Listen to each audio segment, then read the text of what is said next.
Assalamualaikum warahmatullahi wabarakatuh.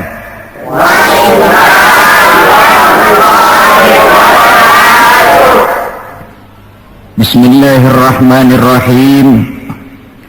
Alhamdulillahi rabbil alamin. Wassalatu wassalamu ala asyrafil anbiya'i wal mursalin Sayyidina Muhammadin wa ala alihi wa ashabihil mujahidin at-tahirin, amma ba'du. Bapak-bapak, ibu-ibu, saudara-saudara, ma'asyiral muslimin rahimakumullah. Pertama, marilah kita memanjatkan puji dan syukur kehadirat Allah Subhanahu wa ta'ala yang atas izinnya saat ini kita dapat bertemu dan berkumpul bersama-sama dalam rangka memperingati maulid junjungan kita Nabi besar Muhammad sallallahu alaihi wasallam. Kita tahu bahwa sejarah sepanjang perjalanannya banyak mencatat orang-orang besar. Ada orang menjadi besar oleh karena pangkat, jabatan dan kekuasaannya. Apabila pangkat, jabatan dan kekuasaannya selesai, maka selesai kebesarannya sampai di situ. Ada orang menjadi besar oleh karena harta benda dan kekayaan yang dimilikinya. Bila satu saat ia jatuh bangkrut, tamatlah kebesarannya sampai di situ.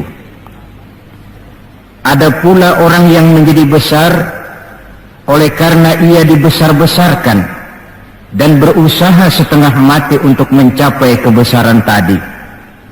Bila satu saat terjadi pergeseran nilai, masyarakat mencemoohkannya, maka kebesaran itu pun selesai sampai di situ.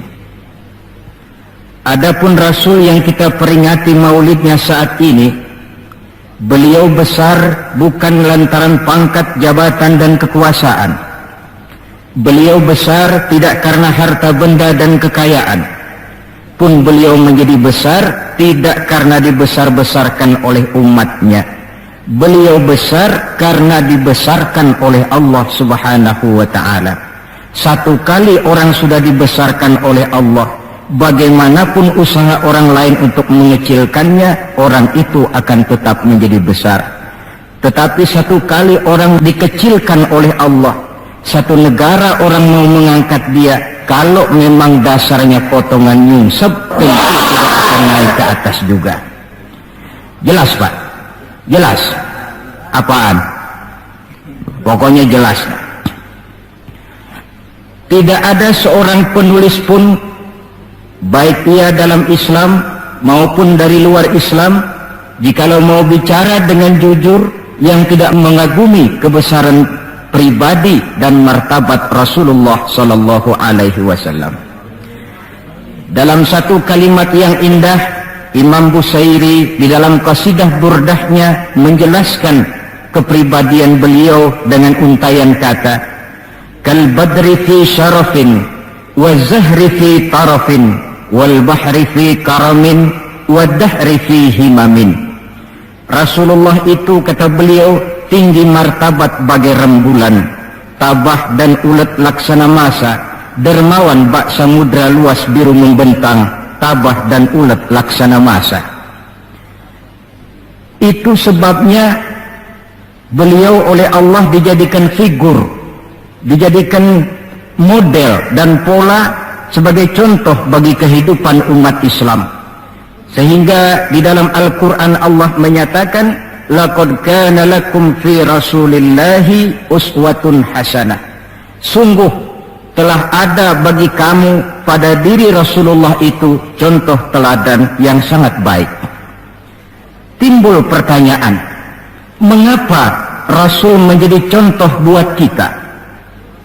Pertama, beliau menjadi contoh buat kita karena beliau manusia, hidup dan berjuang secara manusiawi.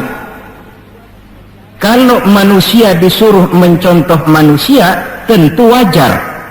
Yang tidak wajar kalau manusia disuruh mencontoh jin atau malaikat. Maka dalam ayat Quran Allah menyatakan, laqad ja'akum rasulun min anfusikum, sungguh telah datang kepadamu seorang rasul, yang rasul itu berasal dari jenis kamu manusia. Saudara-saudara, kalau rasul yang diutus Allah itu jin atau malaikat, kemudian berhasil di dalam tugasnya, barangkali kita tidak perlu kagum. Datang rasul ke dunia ini, rasulnya jin. Saya yakin satu dunia mungkin orang beriman semua, tetapi bukan karena ikhlas dan yakin, mungkin karena ngeri sama rasulnya. Bayangkan kalau rasul jin dia turun ke alam ini dengan segala macam tingkah polanya, mungkin orang sedunia akan menjadi beriman. Yang kedua, rasul menjadi contoh di dalam kehidupan kita karena pribadi beliau lengkap. Artinya, jikalau kita kebetulan seorang pemimpin, beliau juga pemimpin. Jikalau kita seorang jenderal, beliau memimpin tentara di medan perang. Jikalau kita seorang kepala rumah tangga, beliau punya anak dan istri. Jikalau kita seorang guru, beliau mengajar jamaah di masjid. Jikalau kita seorang pedagang, beliau pun pedagang yang jujur. Jikalau kita seorang mubalik, beliau juga berdakwah menyampaikan Islam kepada manusia. Di dalam keseluruhannya itu tercermin uswatun hasanah, contoh teladan yang sangat baik. Maka kehabisan alasan seorang muslim yang tidak mencontoh pribadi beliau. Oleh sebab itu ironi dan sangat kita sayangkan jikalau seorang muslim tahu betul sejarah kehidupan Benito Mussolini, dia hafal sejarahnya Adolf Hitler, dia tahu sejarahnya Napoleon Bonaparte, dia hafal benar ajarannya Karl Marx, tapi dia buta terhadap hidup dan kehidupan Rasulullah sallallahu alaihi wasallam. Saudara hadirin yang berbahagia, yang akan kita bicarakan pada kesempatan ini, bagaimana cinta Rasul kepada umatnya dan bagaimana sewajarnya cinta kita umatnya kepada beliau. Bahwa Rasul yang kita peringati maulidnya saat ini cinta betul kepada kita umatnya, dapat saya kemukakan beberapa data. Dari sini nanti kita introspeksi. Kalau tahulah kita begitu besar cinta Rasul kepada kita, apa tidak wajar kita juga cinta kepada beliau? Kalau logika ini sudah diterima, pembicaraan pun kita lanjutkan kepada bagaimana sih sebenarnya cinta kepada Rasul itu. Bukti pertama bahwa beliau cinta kepada kita. Saudara-saudara, menurut ukuran zaman sekarang, Rasulullah itu pan hidupnya miskin. Malahan ada satu doa yang sering beliau baca. Ini kalau doa ini saya kasih saudara-saudara, kira-kira mau diamalin kan? Kalau saya terus terang belum mau. Doanya begini, dan ini sering Rasul baca. Allahumma ahyini miskinan wa tawaffani miskinan wa hasyirni yaumal qiyamah fi zumratil masakin. Ya Allah, hidupkan saya dalam keadaan miskin, matikan saya dalam keadaan miskin, dan kumpulkan saya di akhirat nanti bersama golongan orang-orang miskin. Yang tadi sudah kadang bilang mau diamalin ini ya. Saya sudah bilang tadi saya belum tapi mau. Kita baca dalam sejarah beliau itu rumahnya kecil, tidurnya di atas pelepah daun kurma, kadang-kadang sampai berbekas di pipinya. Sarapan paginya seteguk air zam-zam, sepotong roti, kadang 3 butir kurma. Di tengah kemiskinannya Allah pernah menantang beliau dengan kata, wala sawfa yu'tika rabbuka fatarda. Ada nggak tuh di Quran? Ada. Surah apa? Pokoknya Quran dah ya. Wala sawfa yu'tika rabbuka fatarda. Allah akan memberikan kepadamu wahai Muhammad apa saja yang menyenangkan hatimu.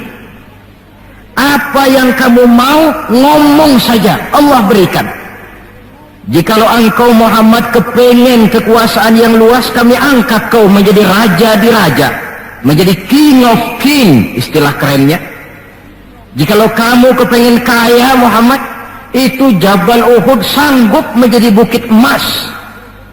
Sehingga itu di dalam Barzanji diceritakan, warawadathul jibalu bi an takuna lahu zahaban fa'aba. Jabal Uhud menawarkan diri menjadi bukit emas, tetapi Nabi menolak. Jikalau engkau wahai Muhammad kepingin wanita cantik, bilang saja anak siapa. Ditawarkan semacam ini, beliau menjawab, idzan ya Rabb la arda wa wahidun min ummati finnar. Kalau memang demikian ya Allah, apapun saja yang diberikan kepada saya, berikanlah saya kekuasaan yang luas, berikan saya emas sebesar Jabal Uhud, berikan saya kekayaan yang tak ternilai sekalipun, seluruhnya tidak akan sanggup menyenangkan hati saya selama saya dengar masih ada satu saja umat saya yang masuk ke dalam neraka. Ternyata di tengah kemiskinannya, tawaran harta tidak menggiurkan beliau, tawaran kekuasaan tidak menggiurkan beliau. Yang difikirkan siang malam adalah keselamatan kita umatnya ini. Cuma kadang-kadang kita umatnya yang dipikirin ini seperti pepatah, ada itu pepatah Perancis, balung-balung langka dagingnya, ditulung-tulung langka elingnya. Ya, saudara tentu tahu artinya itu, tidak usah saya terjemahkan. Bukti pertama. Bukti yang kedua, ketika turun perintah hijrah, ketika itu posisi umat Islam di Mekah sudah sangat terpepet. Sebagian sahabat sudah mengusulkan, kita hijrah saja ya Rasul. Kata Rasul, sabar mas, hijrah si hijrah, tapi ini komando belum turun. Sebab kita tahu kebijaksanaan, apapun yang beliau ambil tentu menunggu wahyu. Wa ma yantiqu 'anil hawa in huwa illa wahyu yuha. Nah, lantas ketika benar-benar turun itu perintah hijrah, beliau pidato di depan para sahabat, saudara-saudara, perintah hijrah sudah turun. Berangkatlah tuan-tuan lebih dulu ke Madinah. Lalu anda sendiri kapan ya Rasul? Saya belakangan. Kenapa mesti belakangan? Tuan-tuan harus tahu, yang dicari, yang dikejar-kejar, yang diancam akan dibunuh itu saya. Jikalau kita hijrah bersama-sama ke Madinah, kita akan dikejar-kejar terus. Tapi kalau tuan-tuan berangkat lebih dulu ke Madinah, sementara saya tetap berada di kota Mekah ini, tuan-tuan akan sampai ke kota Mekah dengan tenang dan selamat, sebab saya yang mereka cari masih tetap berada di kota Mekah. Keadaan begitu kritis, tapi umatnya dulu disuruh hijrah, beliau bertinggal di kota Mekah menghadang mara bahaya. Ini rupanya pemimpin lebih mementingkan keselamatan orang yang dipimpinnya daripada keselamatan dirinya sendiri. Enggak mentang-mentang turun perintah hijrah terus ngepak koper, udah ya gue duluan. Enggak, umatnya yang disuruh berangkat dulu, keselamatan umatnya yang dipikirkan, cintanya kepada umatnya. Bukti yang ketiga, saudara-saudara, bahwa Rasul cinta kepada kita. Dikala beliau akan datang ajal, hari Senin tanggal 12 Rabiul Awal seperti hari kelahirannya. Dikala itu sakit beliau sudah agak payah. Datang waktu subuh di Madinah ini, Bilal pun azan di masjid. Selesai azan, sebagian sahabat melakukan sholat sunnah qobliyah, lalu menunggu kedatangan baginda Rasul sallallahu alaihi wasallam untuk mengimami sholat subuh. Lantaran ditunggu lama tidak datang, akhirnya Bilal diutus menjemput baginda Rasul. Ketika sampai di rumah, beliau berkata, Bilal, sakitku sudah agak payah ini. Rasa-rasanya tak kuat lagi aku jadi imam. Kau kembalilah ke masjid, sampaikan ini kepada semua sahabat dan minta kesediaan Abu Bakar menjadi imam. Bilal dengan muka sedih dan air mata berurai membasahi pipi berangkatlah ke masjid. Saudara-saudara, baginda Rasul sudah tidak kuat lagi mengimami sholat. Beliau perintah Abu Bakar untuk menjadi imam.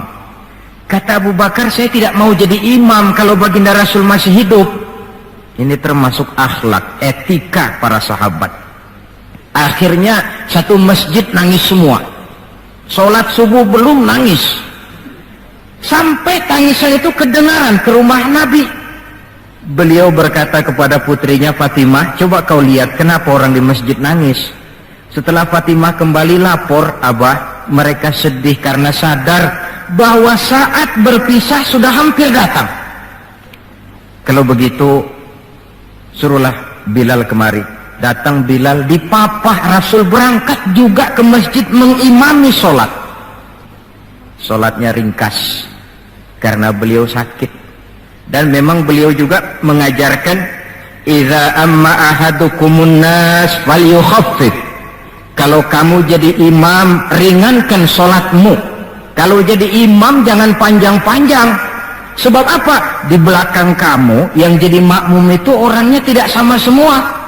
Ada orang tua yang diri saja sudah payah. Ada orang yang punya penyakit darah tinggi, kalau sujud kelamaan kepalanya ngebet. Ada yang habis sholat janji mau terima duit, kakinya sudah gatal kepengen pulang.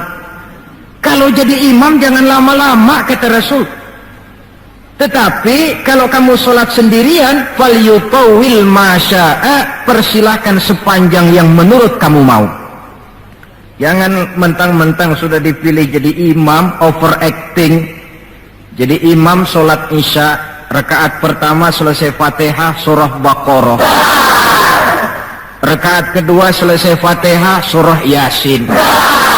Namanya makmum, tidak punya alternatif, tidak punya pilihan, ikut sih ikut, tapi kan hatinya kan ngedumel. Paling sekali ini doang dah gua sembahyang di sini, besok nggak bakalan gua balik lagi. Kenapa? Imam nggak tahu diri. Jadi bahasa lain, kalau dalam bahasa sosial ini, imam harus ngerti aspirasi makmum. Pemimpin mesti tahu kehendak orang yang dipimpinnya. Kalau tidak, yang akan timbul pasti partisipasi semu. Yang saya khawatir, kalau makmum dipaksa mengikuti maunya imam, yang akan makin subur ialah timbulnya mental-mental munafik. Manis jika berhadapan, balik belakang lain bicara. Pandai bermain minyak di atas air, tapi pada gilirannya menggunting dalam lipatan, menjegal kawan seiring. Sopannya kayak belangkon, depan rata, belakang ngepelin. Tentu kan tidak enak timbul partisipasi yang semacam ini. Selesai sholat, baginda Rasul bangun, lalu pidato singkat di depan para sahabat. Saudara-saudara, rasa-rasanya saat berpisah sudah akan datang. Lama kita bergaul, tentu sedikit banyak terjadi kesalahan yang saya lakukan.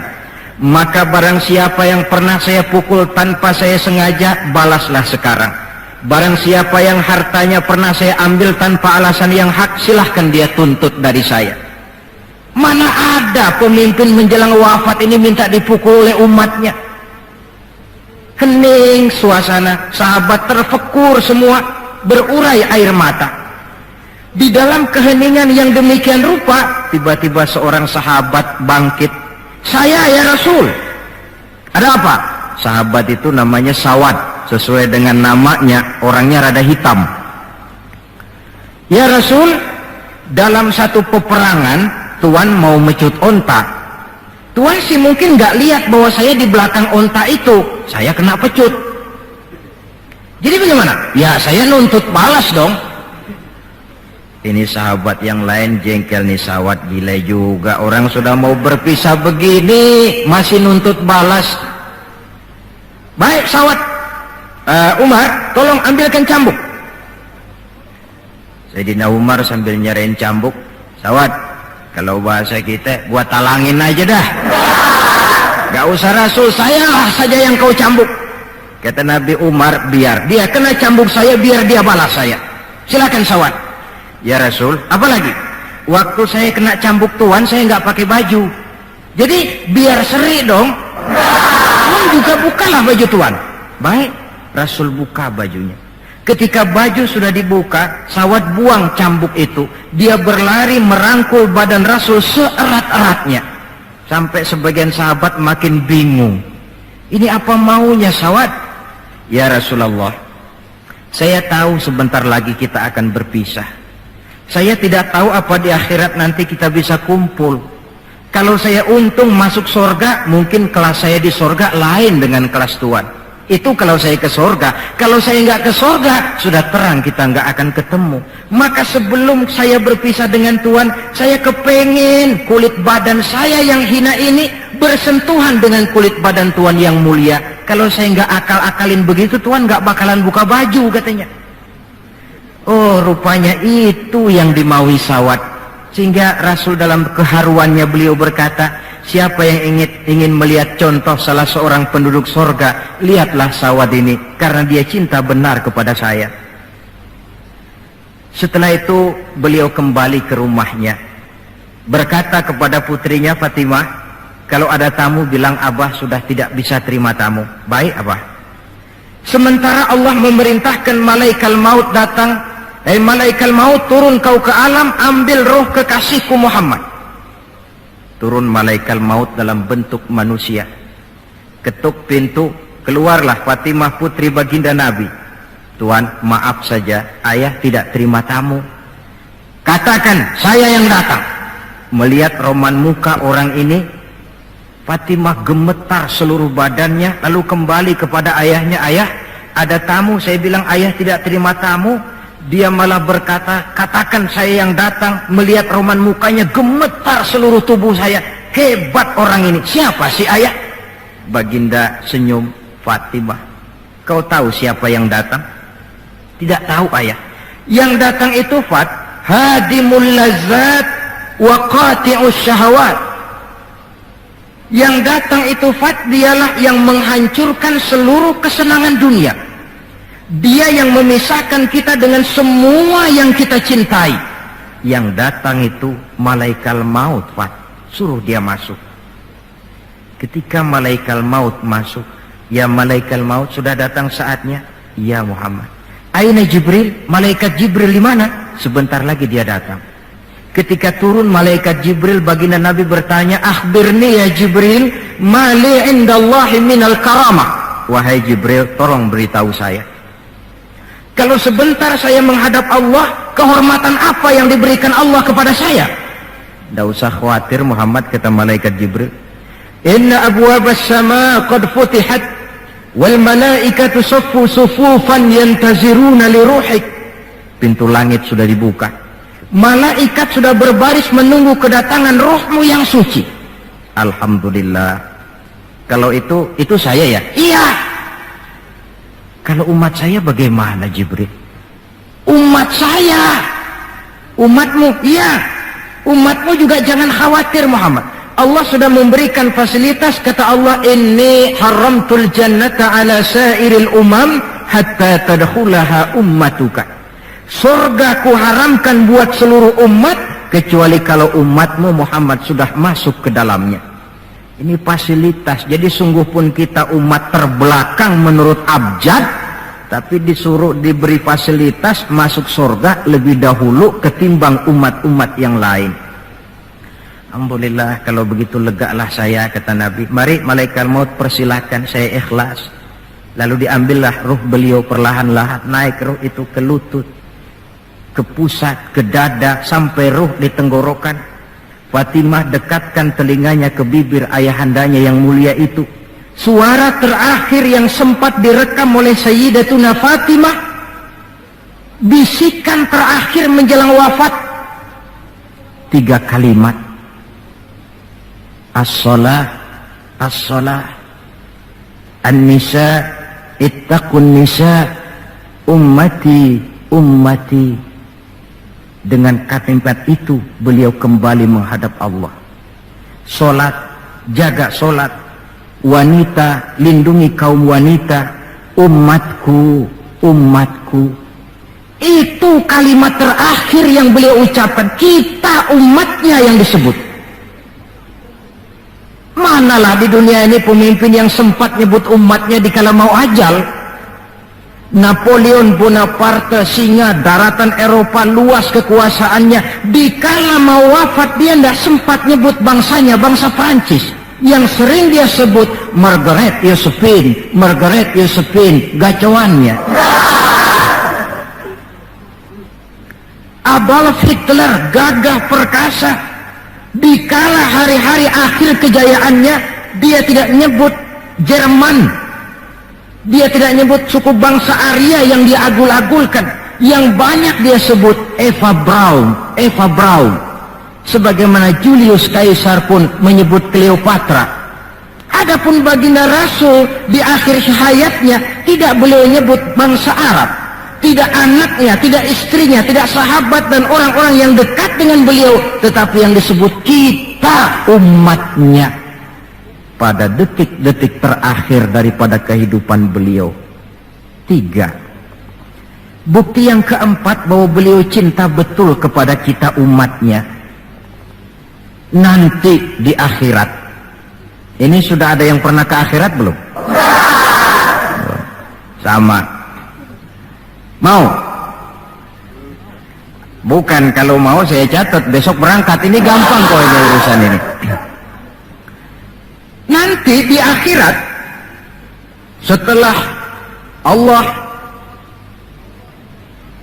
mematikan semua yang bernama hidup, maka yang pertama kali dihidupkan kembali pada kehidupan itu para malaikat.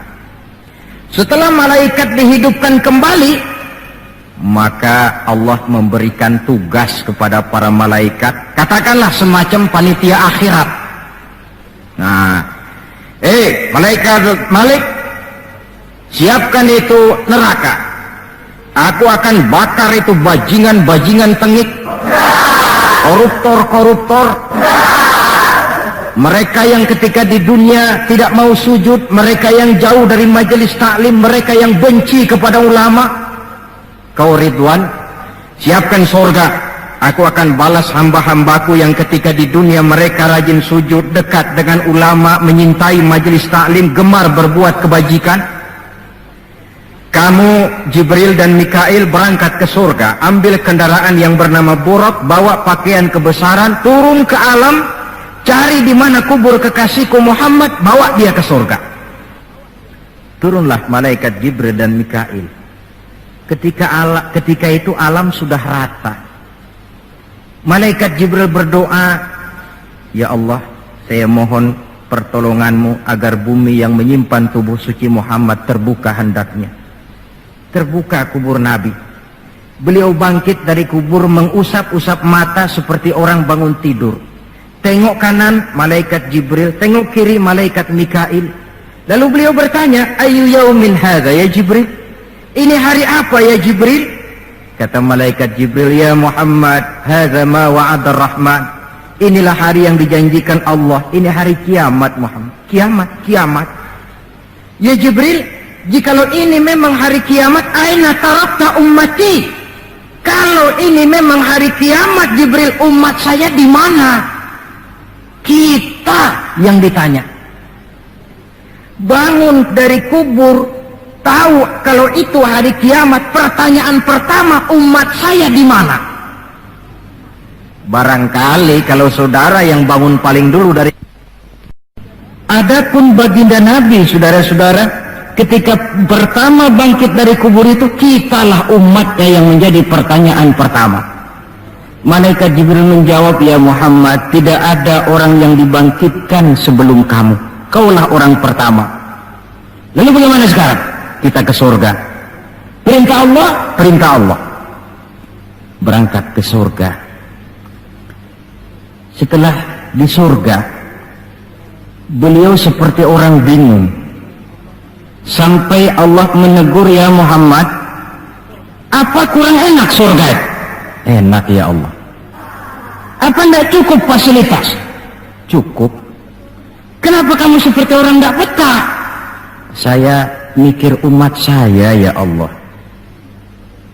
Iya, saya sudah enak-enak duduk di kursi empuk. Umat saya bagaimana umat saya?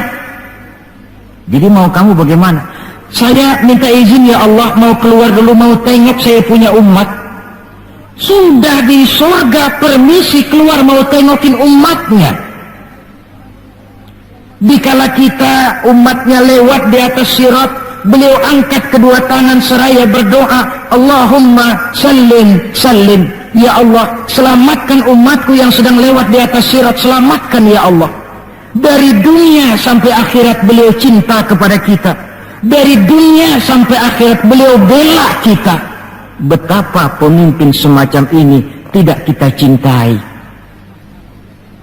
Masalahnya sekarang, kalau kita sudah sependapat bahwa kita juga cinta kepada Rasul, apa sih artinya cinta kepada Rasul itu? Hadirin, pertama, man ahabba syai'an aktsara min dzikrihi. Siapa yang cinta sesuatu, dia tentu banyak menyebut yang dia cintai. Ini tandanya orang cinta, banyak nyebutin. Kalau saudara cinta kepada harta, tentu kalau ngobrol yang banyak saudara sebutin harta. Kalau saudara lagi ngobek tanah, seneng cinta sama tanah, asal ngobrol di warung mesti tanah yang dimeterin. Walaupun tanah orang. Kalau saudara kebetulan sedang jatuh cinta kepada seorang perempuan, bahkan dalam tidur pun kebawa-bawa namanya saudara sebut. Orang yang cinta sesuatu, dia banyak menyebut yang dia cintai. Cinta kepada Nabi, banyak menyebut Nabi. Menyebut Nabi apa lalu? Muhammad, Muhammad, Muhammad, Muhammad. Tentu bukan.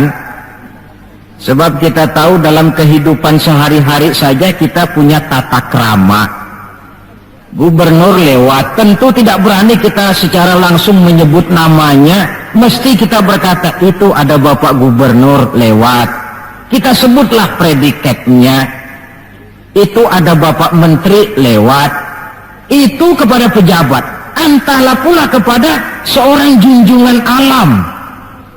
Banyak menyebut Nabi artinya banyak membaca sholawat kepada beliau. Sekurang-kurangnya Allahumma sholli ala Sayyidina Muhammad wa ala ali Sayyidina Muhammad. Satu. Yang kedua, orang yang cinta kepada sesuatu biasanya menjaga, memelihara warisannya. Kita punya orang tua meninggal dunia, ada warisannya, tentu kita jaga sebaik-baiknya. Sudahlah, nggak bisa nambahin, sekurang-kurangnya nggak jualin melulu. Jikalau Rasul meninggalkan kita, jelas beliau tidak meninggalkan harta, beliau tidak meninggalkan kebun, pabrik, tanah dan sebagainya. Tapi beliau meninggalkan warisan kepada kita untuk kita jaga, kita pelihara bersama. Apa yang warisan yang beliau tinggalkan? Prinsipnya 3. Yang kedua terdapat dalam hadis, taraktu fikum amrain lan tadillu ma in tamassaktum bihima abada, kitaballah wa sunnata rasulih. Aku tinggalkan kepadamu 2 perkara yang jikalau kamu mau berpegang teguh kepada keduanya, kau tidak akan sesat untuk selamanya. Quran dan sunnah Rasul. 2. Warisan yang ketiga dalam hadis, al-ulama warasatul anbiya. Ulama adalah ahli waris Nabi. Kalau demikian, maka warisan Nabi itu 3. Quran, sunnah, ulama. Inilah warisan yang perlu kita jaga, warisan yang perlu kita pelihara, yang kita laksanakan dan terjemahkan di dalam kehidupan kita. Mari kita lihat. Warisan pertama Quran, kitab suci bagi kita umat Islam. Bagaimana cara kita memelihara warisan yang namanya Quran ini? Pertama, usahakanlah agar membaca Quran menjadi salah satu hobi di dalam kehidupan kita. Kata Nabi, innal ladzi laisa fi jawfihi syai'un minal Qur'an kal bait. Orang yang dari tenggorokannya tidak pernah keluar ayat Quran barang sepotong pun, belum pernah ngaji barang seayat pun, itu orang, kata Nabi, kayak rumah kosong. Rumah biar bagus, potongan Spanyol, gede, mahal, kalau kosong kan angker. Kuntilanak, tuyul, memedi, betah di situ. Dan oleh karena Quran ini produk Allah, dibaca dalam segala keadaan pantas. Di gubuk reot di pinggir kali ada orang baca Quran, pantas. Di rumah mewah ada yang baca Quran, cocok.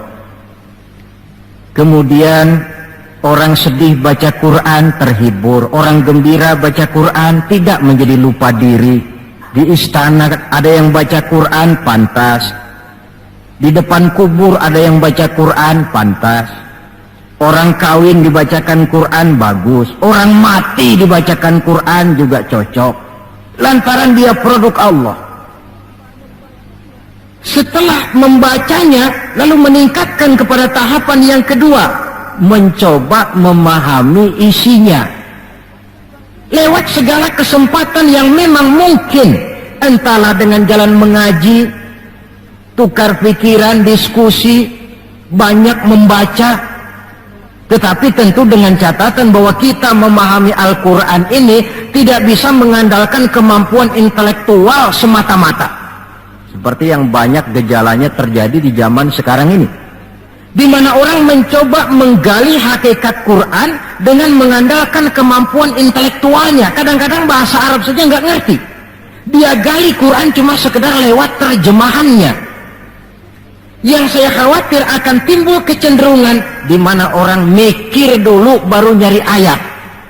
Akhirnya ayat Quran dicocok-cocokin sama pikirannya. Bukan ada ayat dipikirin, tapi malah mikir dulu baru mencari ayat. Saudara hadirin, munculnya pesantren-pesantren kilat dalam upaya memahami Islam. Secara pribadi saya bersyukur, merasa gembira, tetapi yang saya sayangkan jikalau dengan pesantren kilat itu lalu merasa bahwa diri sudah cukup. Setelah nyantren 1 minggu pesantren kilat, keluar pesantren sudah kayak pendekar. Ulama anu salah, kiai anu nggak bener, ustadz anu salah, semua ulama-ulama salah. Baru nyantren seminggu sudah semuanya salah. Lebih celaka lagi kalau nanti upaya memahami Islamnya, ini dalam bahasa sosialnya disebut frame of reference, seperti orang buta kenal gajah yang mati-matian mempertahankan teori bahwa gajah itu tipis dan lebar seperti kipas, cuma karena kebetulan yang dia pegang baru sekedar telinga gajah. Maka upaya memahami Al-Quran tidak bisa dilepaskan kaitannya dengan bantuan orang yang ahli di bidang itu. Barangkali sudah banyak terjemahan Quran di dalam bahasa Belanda, bahasa Inggris, apalagi bahasa Indonesia, yang agak sulit sekarang mencari terjemahan Quran di dalam kehidupan kita. Saya sering ambil contoh ringan, umpamanya nih sensus versi saya. Konon kabarnya, menurut kata yang empunya cerita, penduduk Indonesia ini 90% beragama Islam, betul kan? Nah. Kalau saya numpang tanya, dari jumlah 90% ini, berapa persen yang bisa baca Quran? Kira-kira ada nggak separuhnya? Rasanya nggak ada. 30%? 20% ada ya? 20% adalah, kurang-kurang dikit sama kawan jadilah 20%. Dari jumlah 20% yang bisa baca Quran, Numpang tanya lagi, berapa persen yang bisa baca dan tahu artinya? Ada 5%? Saya kira adalah 5% berikut santri-santri yang di pondok pesantren itu. Dari jumlah 5% yang bisa baca Quran dan tahu artinya, berapa persen yang bisa baca, tahu artinya, lalu mengamalkan ajaran Quran? Ini yang masih bisa dihitung dengan jari. Sehingga tidak heran bahwa umat ini mayoritas, tapi lebih sering jadi penonton daripada jadi pemain. Lebih sering jadi objek daripada menjadi subjek. Dalam bahasa Arabnya lebih sering menjadi maf'ul daripada menjadi fa'il. Sebab kuantitas yang tidak diiringi oleh kualitas, ini yang bahasa Nabi, husa'un ka husa'is sail, seperti busa di lautan. Banyak tapi centang perenang, banyak tapi tidak punya daya dan kekuatan, dihempaskan ke tepian pantai tanpa punya makna dan arti. Kadang kita baca Quran, tapi sementara di pihak lain kita juga yang menginjak-injak isinya.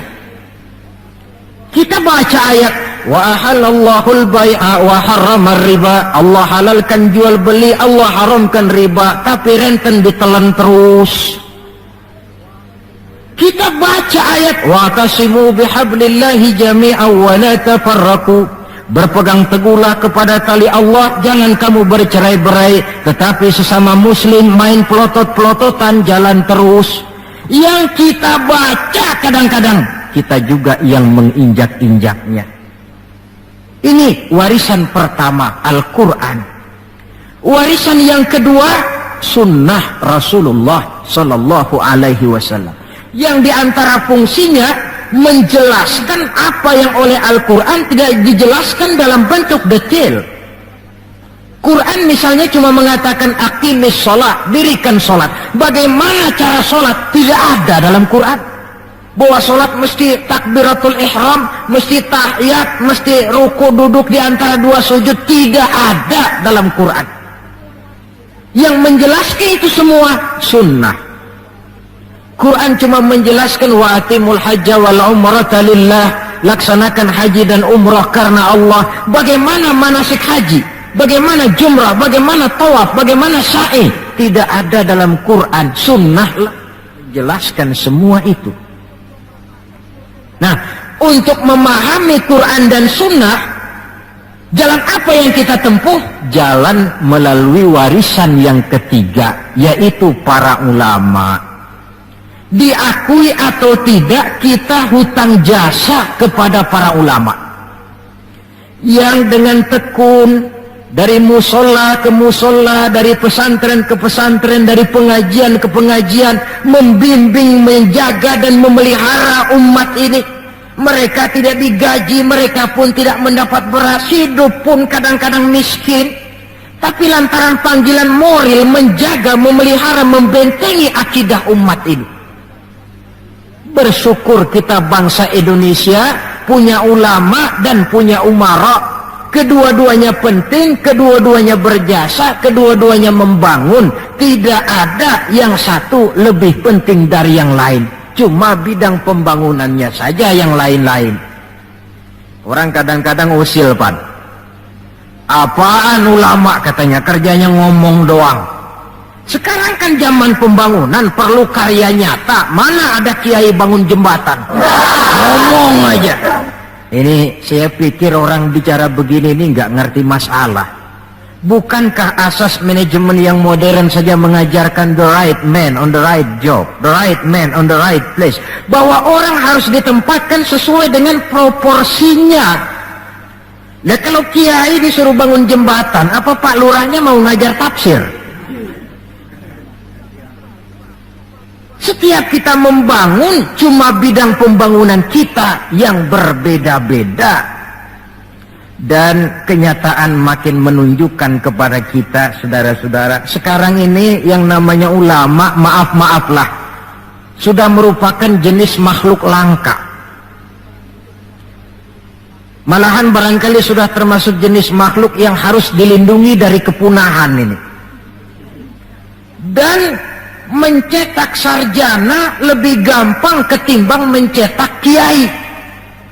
Saudara mau jadi sarjana, taruh sekolah 22 tahun dah, udah campur nggak naik itu. Ya cobalah kalau TK 1 tahun, TK 1 tahun, SD 6 tahun, PAN 7 tahun, SMP 3 tahun, 10 tahun, SMA 3 tahun, 13 tahun, kuliahlah 5 tahun, 18 tahun, cadangan nggak naik lah 4 tahun. Masa dicadangin nggak 4 tahun nggak selesai, sarjana tinggal pilih. Tapi saudara ngaji dari kecil sampai 20-30 tahun belum tentu loh jadi kiai. Dan nggak bisa minta, Mas gua kan ngaji melulu panggil gua kiai, kenapa sih? Loh kiai minta begini kan nggak bisa. Kalau ilmunya diakui, akhlaknya jadi contoh, perjuangannya diteladani, umat bersimpati, lalu masyarakat beramai-ramai secara praktis menyebutnya kiai, SK-nya itu di tangan umat. Oleh karena SK-nya di tangan umat, dia tidak kenal pensiun dan jam kerjanya pun 24 jam. Kapan umat perlukan, dia mesti berangkat. Yang saya khawatir, kelangkaan ulama ini menyebabkan terjadinya pergeseran nilai, dan ini pernah dianalisa oleh baginda Rasul sallallahu alaihi wasallam. Apa kata beliau? Inna min asyrati sa'ah, sesungguhnya di antara tanda-tanda kiamat. Nggak usah mikirin kiamat beneran dah, saya juga nggak pengen ngalamin kiamat mini, kiamat kecil-kecilan. Apa itu? Hancurnya sendi-sendi kehidupan sosial, maksiat merajalela, munkarat menjadi-jadi, yang benar jadi salah, yang salah dianggap benar, yang hak menjadi munkar, yang munkar dibilang hak. Kemakmuran cuma kata, keadilan cuma teori, hukum kayaknya cuma buat orang kecilan, orang gedean kagak mempan hukum. Padahal hukum kalau sudah pandang bulu terang, yang enak yang banyak bulunya. Siapa yang banyak bulunya? Monyet. Kalau hukum pandang bulu, monyet keenakan. Pergeseran nilai terjadi. Kiamat macam ini yang kadang-kadang kita temukan dalam kehidupan. Penyebabnya apa? Kata Nabi yang pertama, ayurfa'al ilmu, ilmu diangkat oleh Allah. Bagaimana cara Allah mengangkat ilmu dan apa maksudnya? Allah mengangkat ilmu pertama dengan jalan mematikan ulama. Makin banyak ulama wafat, makin banyak ilmu ditarik. Yang kedua, kurangnya minat orang belajar agama. Majelis taklim yang non formal atau yang formal seperti madrasah dan pesantren. Pikiran orang sudah pikiran perut. Sekolah sama dengan ijazah, ijazah sama dengan lapangan kerja. Dalam kondisi macam itu, madrasah mendapat perhatian sebelah mata. Maksudnya apa ilmu ditarik ini? Agama dikucilkan. Kalau 1-2 kali disebut-sebut agama, itu cuma alat pelengkap saja. Agama cuma pidato, agama cuma seminar, agama cuma kongres, agama cuma muktamar. Tapi bahwa agama jauh dari kehidupan sehari-hari, itu merupakan realita. Agama sudah tak ubahnya dengan daun pisang yang dikait di tepian jalan lantaran diri tak berpayung di ketika hari hujan. Dan manakala hujan usailah sudah, daun itu pun dicampakkan di tepi jalan, diinjak pula orang nan lalu. Dikala dilihat agama membawa untung, rame-rame teriak agama. Coba lihat tahun 65 begitu PKI meletus, wah rame-rame, banyak mobil-mobil mewah parkir di masjid. Begitu keadaan aman, cuman sepeda butut yang ketinggalan di depan masjid. Ini yang Allah jelaskan watak begini ini. Kullama adha'a lahum masyaw fih wa idza azlama alaihim qamu. Mentalitas munafik. Waktu terang mereka berangkat, waktu gelap mereka mandek. Ketika di Islam dilihat ada untungnya, rame-rame teriak Islam. Asal ada untungnya, Pak, saya Islam Pak, KTP saya aja Islam. Waktu ada untungnya. Tapi ketika diminta berjuang, dituntut berkorban, yang lain dulu dah, yang lain dulu. Nah, kalau ilmu sudah ditarik, timbul ekses berikutnya. Apa kata Nabi? Wa yuzharul jahlu, nampak kebodohan di mana-mana. Lantaran ulama tidak ada yang menjelaskan halal haram, hak batil, ma'ruf munkar, tidak ada. Orang hidup menurut seleranya, timbul permissive society. Terjadi pergeseran nilai. Akibatnya kata Nabi, wa yafshu zina wa yushrabal khamr, maka zina pun dikerjakan terang-terangan, arak jadi minuman kebanggaan. Sebagian anak muda belum bangga kalau belum bisa mabok. Yang nggak mabok dianggap kolot, kampungan lo. Bikin malu baru kena segelas sejodoh miring. Cengeng, teman kita no hebat sampai nyungsep di comberan.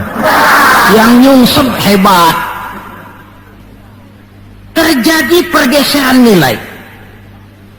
Lantaran apa?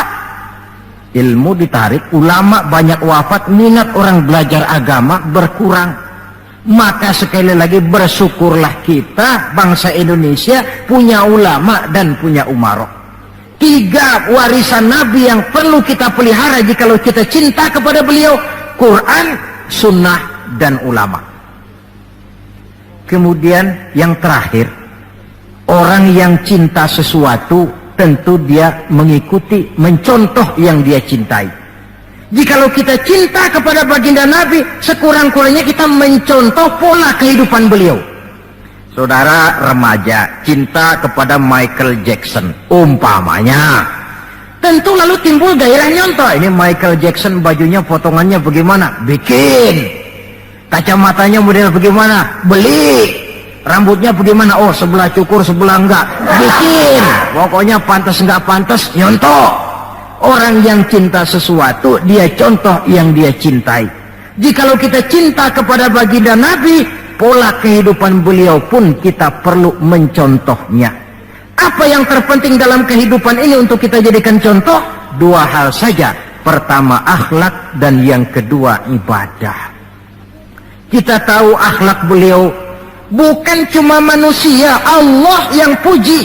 Wa innaka la'ala khuluqin azim. Engkau wahai Muhammad benar-benar berada di atas budi pekerti yang sangat luhur. Kalau Allah saja sudah memuji, apalah artinya pujian kita manusia ini? Allah saja memuji beliau, apalah artinya pujian kita ini? Tidak cuma teman, lawan pun mengagumi ketinggian akhlaknya. Kalau orang berakhlak kepada teman barangkali masih wajar, tapi berakhlak kepada musuh, ini yang tidak semua orang bisa. Pernah selesai sholat zuhur, beliau tidur di bawah pohon korma. Datang orang kafir namanya Da'sur menghunus pedang. Muhammad, kemarin banyak temanmu, boleh jadi kau bertingkah. Sekarang kau sendiri, kalau saya tebas batang lehermu, siapa yang akan tolong kamu? Dengan tenang beliau menjawab, Allah yang akan menolong saya. Kalimat Allah kalau diucapkan oleh orang yang jiwanya bersih, pengaruhnya lain. Da'sur gemetar seluruh badannya mendengar kalimat Allah. Keringat dingin bercucuran sampai tangan licin, pedang terlepas. Jatuh pedang itu, diambil oleh Nabi. Kalau sekarang aku yang tebas batang lehermu Da'sur, siapa yang akan tolong kamu? Dalam gemetar dia bilang, enggak ada ya Rasul, kecuali kalau Anda mau memaafkan saya, maafin ya. Nabi menyerahkan pedang, bawa pulanglah kembali ke rumahmu. Jangan ulangi lagi perbuatan macam ini. Begitu mudah beliau memaafkan orang yang nyata-nyata mau menghabiskan nyawanya. Kita kadang persoalan yang sedikit saja marah, suka berlaku perpanjangan waktu. Nggak cukup perpanjangan waktu, bisa ditambah perpanjangan generasi. Gara-gara jengkel sama bapaknya, anaknya kagak boleh main. Lu jangan main ke rumah temen lu si Pulan, kenapa? Gua lagi kesel sama bapaknya. Kesel sama bapaknya, anak nggak boleh main. Ini kan sudah ditambah oleh perpanjangan generasi namanya. Banyak contoh yang diceritakan dalam sejarah mengenai ketinggian akhlak beliau. Tidak cuma kepada teman, tetapi kepada musuh-musuhnya sekalipun beliau mempunyai akhlak yang sangat luhur. Dan akhlak inilah penilaian orang di dalam kehidupan kita.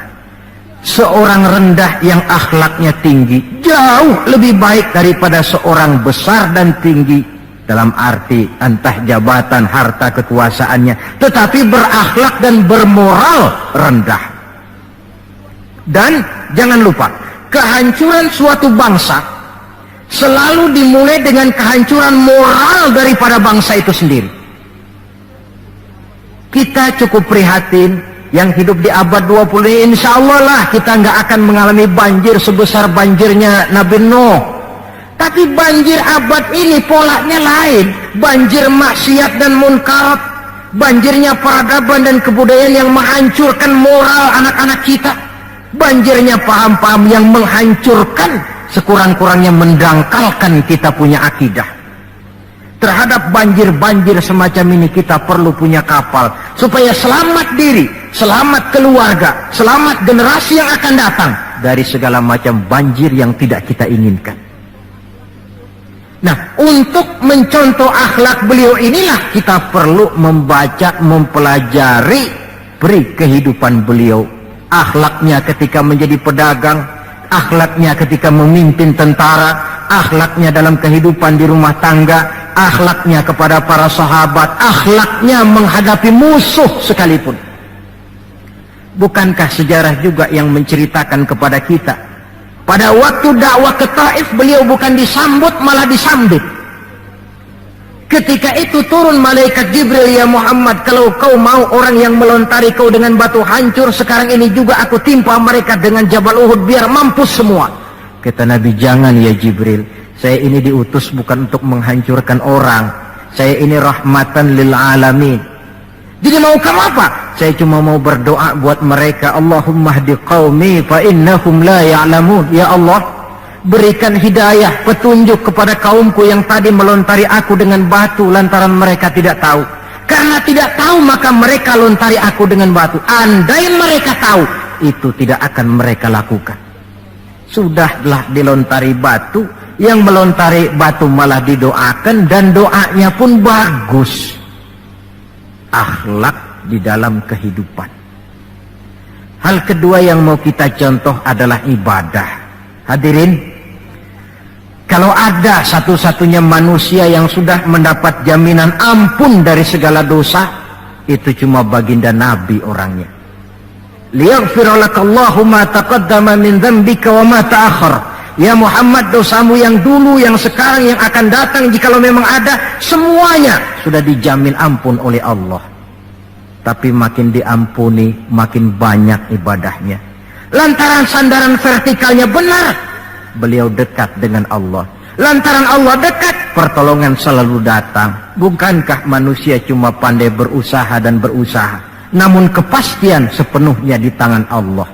Kesanalah kita perlu berhubungan secara baik supaya maksud dan tujuan kita terlaksana. Nah, ibu-ibu dan bapak-bapak, maafkan saya agaknya cuma sekedar inilah yang dapat saya sampaikan pada pertemuan kali ini. Mudah-mudahan cinta kita kepada baginda Rasul bisa kita wujudkan dengan pertama, banyak membaca sholawat kepada beliau. Yang kedua, menjaga warisan yang beliau tinggalkan, Quran, sunnah, dan ulama. Dan yang ketiga, mencontoh beliau sesuai dengan batas kemampuan kita sebagai manusia. Sekian dan demikianlah, lebih kurang mohon maaf. Usikum wa iyaya bitaqwallah. Wassalamualaikum warahmatullahi wabarakatuh.